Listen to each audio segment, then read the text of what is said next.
എല്ലാവർക്കും എൻ്റെ സ്നേഹം നിറഞ്ഞ വിഷു ആശംസകൾ. അപ്പോൾ ഇന്ന് നമുക്ക് മാമ്പഴ പുളിശ്ശേരിയല്ലേ ഉണ്ടാക്കേണ്ടത്. അപ്പോൾ അത് തുടങ്ങാം. അപ്പോൾ അതിനായിട്ട് 4 മാമ്പഴം എടുത്ത് വെച്ചിട്ടുണ്ട് കേട്ടോ. അത് ആദ്യം നല്ലോണം കഴുകി അതിൻ്റെ തൊലി നന്നായിട്ട് ഉരിഞ്ഞ് കളയാം. കത്തിയോണ്ട് ചെത്തൊന്നും വേണ്ട കേട്ടോ. അപ്പോൾ കൈകൊണ്ട് തൊലി ഉരിഞ്ഞ് കളഞ്ഞു. അതിലേക്ക് ഒരു 1.5 ഗ്ലാസ് വെള്ളം ഒഴിച്ചു കൊടുത്തു. ഞാൻ മാമ്പഴം ആദ്യം വേവിക്കണം. അതിന് വേണ്ടി ഒരു 1/4 ടീസ്പൂൺ മഞ്ഞൾപ്പൊടി, 1 ടീസ്പൂൺ മുളക് പൊടി, 1 ടീസ്പൂൺ ഉപ്പും ചേർത്ത് കൊടുത്തു. ഇനി നമുക്ക് അടുപ്പത്ത് വെച്ച് ഈ മാമ്പഴം ഒന്ന് വേവിച്ചെടുക്കണം. അപ്പോൾ മാമ്പഴം പെട്ടെന്ന് വേവും. മാമ്പഴം ഒന്ന് നമ്മൾ നല്ലോണം അധികം വെള്ളമില്ലാത്ത കാരണം ഒന്ന് ഇളക്കി കൊടുത്ത് വേവിച്ചെടുക്കുക കേട്ടോ.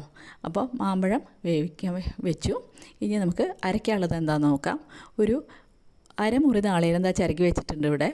പിന്നെ 1 ടീസ്പൂൺ ജീരകം എടുത്ത് വെച്ചിട്ടുണ്ട്. ഇത് നന്നായിട്ടൊന്ന് അരച്ചെടുക്കണം കേട്ടോ. അപ്പോൾ അതാ മിക്സിയിലേക്ക് ഞാൻ ആദ്യം ജീരകം ഇട്ട് കൊടുത്തു, പിന്നെ നാളികേരം ഇട്ട് കൊടുത്തു.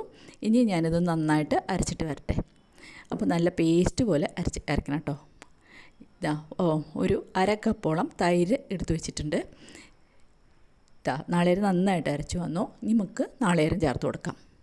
അപ്പോൾ നാളികേരം ചേർത്ത് കൊടുത്തിട്ട് ഒന്ന് ചെറുതായിട്ട് ഇളക്കി കൊടുക്കുക കേട്ടോ. ഇനി നമുക്ക് നാളികേരം ഒന്ന് നല്ലോണം തിളച്ച് കഴിഞ്ഞാൽ നമുക്ക് തൈര് ചേർക്കാം. അപ്പോൾ നാളികേരം ചേർത്തിട്ട് ഒന്ന് നന്നായിട്ട് തിളയ്ക്കട്ടെ. അപ്പോൾ നല്ലോണം തിളച്ചു, നല്ലോണം നാളികേരം വെന്തു. അതിലേക്ക് നമുക്ക് ശർക്കര ചേർത്ത് കൊടുക്കാം. ശർക്കര ഞാനൊരു 1/2 അച്ചാണ് ചേർത്ത് കൊടുത്തത്. അപ്പോൾ ശർക്കരയും അലിഞ്ഞു തുടങ്ങി. അപ്പോൾ നമുക്ക് കുറച്ച് ഉലുവ പൊടിച്ചത്, ഒരു 1/2 ടീസ്പൂൺ ഉലുവ പൊടിച്ച് ഞാൻ ചേർത്ത് കൊടുത്തു. അപ്പോൾ ഉലുവ പൊടിച്ച് ചേർത്തതിന് ശേഷം ഒന്ന് നന്നായി തിളച്ച് കഴിഞ്ഞാൽ നമുക്ക് തൈര് ചേർത്ത് കൊടുക്കാം. തൈര് അധികം പുളി വേണ്ട കേട്ടോ. അപ്പോൾ തൈര് ഒന്ന് അടിച്ചെടുത്തിട്ടുണ്ടായിരുന്നു, അത് ഞാൻ കറിയിലേക്ക് ഒഴിച്ചു കൊടുത്തു കേട്ടോ. എന്നിട്ടൊന്ന് ഇളക്കി കൊടുത്തു. അപ്പോൾ മധുരവും ഉപ്പും പുളിയും എല്ലാ രസങ്ങളും ഉണ്ടല്ലോ ഇതിൽ. അപ്പോൾ അതെല്ലാം നല്ലോണം ഇനി തൈര് ഒഴിച്ചാൽ അധികം ഒന്ന് തിളയ്ക്കൊന്നും വേണ്ട കേട്ടോ. ഒന്ന് ചെറുതായിട്ട് ചൂടായാൽ മതി.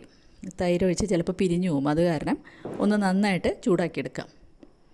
അപ്പോൾ നമ്മുടെ മാമ്പഴ പുളിശ്ശേരി തയ്യാറായി. ഞാനത് ഒരു സെർവിങ് ബൗളിലേക്ക് പകരുകയാണ്. അപ്പോൾ ഇതാ കണ്ടില്ലേ. അപ്പോൾ നമ്മുടെ മാമ്പഴ പുളിശ്ശേരി നല്ല ടേസ്റ്റുള്ള ഉപ്പും പുളിയും മധുരമൊക്കെ ഉള്ള മാമ്പഴ പുളിശ്ശേരി തയ്യാറായി. നമുക്ക് ഒന്ന് നന്നായി വറുത്തിടാം. അപ്പോൾ വറുത്തിടാൻ വേണ്ടിയിട്ട് ഇതാ ഒരു പാൻ അടുപ്പത്ത് വെച്ചു. അതിലേക്ക് ഒരു 2 ടീസ്പൂണോളം നല്ല വെളിച്ചെണ്ണ ഒഴിച്ചു കൊടുത്തു. ഒരു 2 വറ്റൽമുളക് ഇട്ട് കൊടുത്തു. 1 സ്പൂൺ ഉലുവ, 1 ടീസ്പൂൺ കടുക്, പിന്നെ നല്ലോണം കറിവേപ്പില ഇട്ട് കൊടുക്കുക കേട്ടോ.